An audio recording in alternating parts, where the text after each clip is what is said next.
تحياتي لكم جميعا. البروفيسور والدكتور في علوم الفلسفة هيحكي لنا بعض الدقائق عن العالم العظيم ابن سينا. فبترك المجال له انه يعرف عن نفسه ويحكي لكم شوية عن ابن سينا اللي كانت رسالة الماجستير له. Okay, I introduce you. You can start with your name. Good. Let's start. Salam. اسمي يوحنا بطرس Portelli, John Peter Portelli. Today, the 16th of January 2023, in Toronto, I am a retired professor of philosophy from the University of Toronto.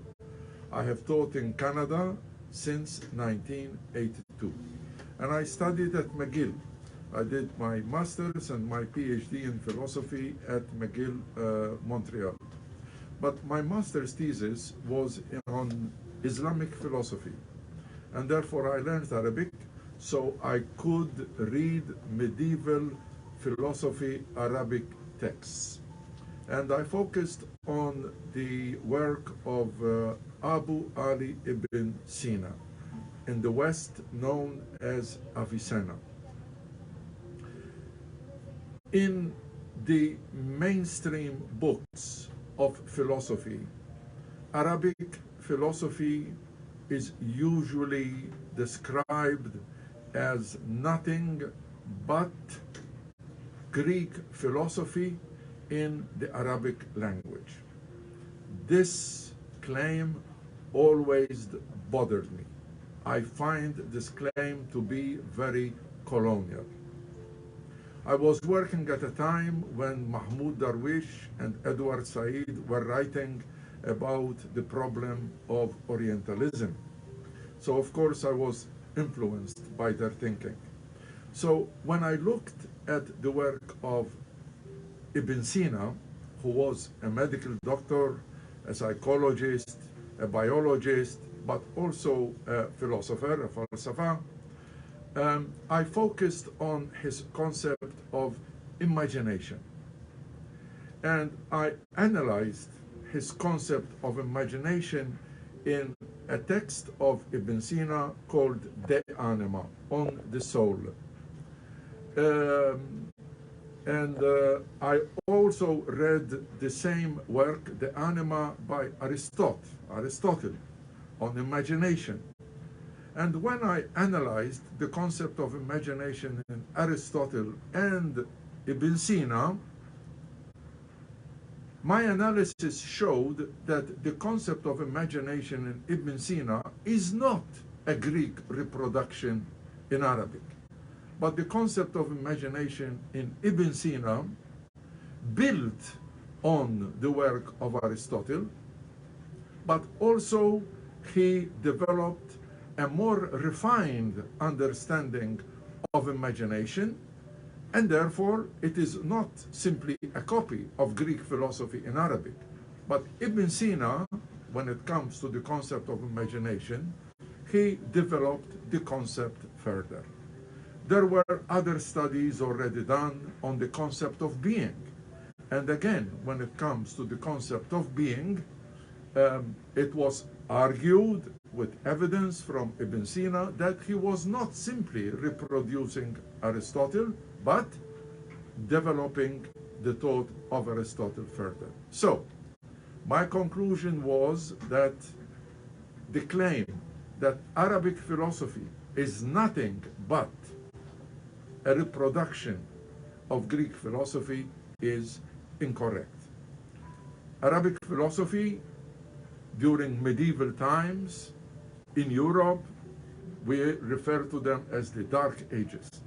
But when we focus on the Islamic world and Arabic philosophy during the time of Ibn Sina, Ibn Khaldun, Ibn Rushd, Al-Farabi, these are all philosophers who read the Greek philosophers, analyzed the Greek philosophy, but developed also their own thinking. Besides Ibn Sina, of course, Ibn Khaldun developed his own theory of philosophy of history, which is still today pretty unique.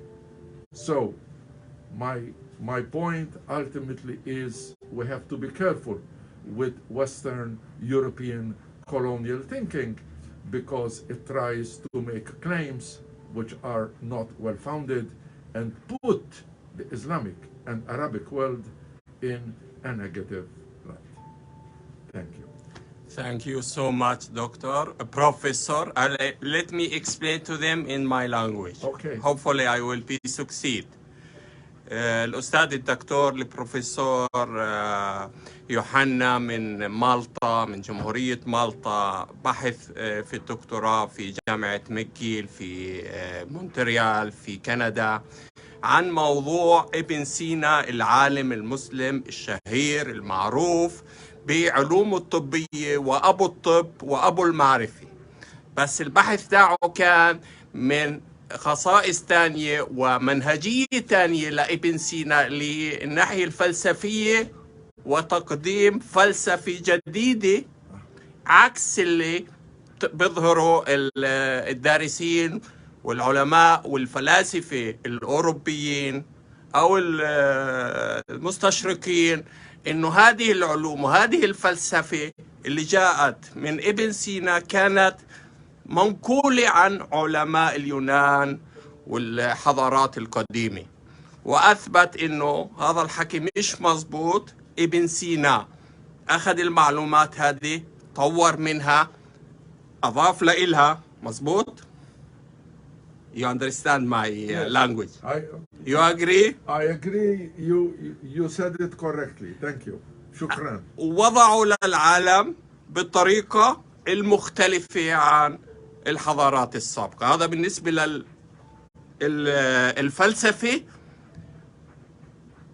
في هاي الحالة العلوم الأخرى لابن سينا من علوم الطب وكأب للطب الحديث، والعلوم اللي أجت من ابن سينا وابن خلدون والعلماء اللي وضعوا القاعدة في إسبانيا in Spain, the last stage or ففي إسبانيا تم حرق كل الكتب هذه، ولم يبقوا إلا على 4-5 كتب من كتب ابن خلدون، ابن رشد والعلماء السابقين. وهذه 4-5 كتب كانت هي 40% من نواة الطب الحديث، الطب المعتمد على الأدوية والعلاجات الحديثة. 4 كتب أعطتهم 40% من القاعدة اللي بنوا عليها كل العلاجات الدوائية الحديثة في الطب. لو هاي 4 كتب ما حركوا الآلاف من الكتب اللي أجت زي المغول في بغداد وكملوا على هذه الكتب، كان وين وضعنا هلا؟ حنصير يعني بجوز نكون واصلين القمر، واصلين أبعد من المجرات مع العلوم هذه. بس للأسف الحقد والعمى والكره والعنصرية أدى لحرق هذه العلوم، حرقها بدل ما نستفيد منها وننور العالم كله من هدول العلماء اللي المفروض يكونوا يعني هم الوجه الرئيسي لأي عالم بده يقدم شيء لهالبشرية إنه يحظوا حظهم. Thank you, Professor Johanna, for your time from my viewers all over the world and from Malta too. I have a lot of followers from Malta because 60% from Malta they speak Arabic. Of course. Thanks so much. You're welcome. Take care. Bye. Bye-bye. Good.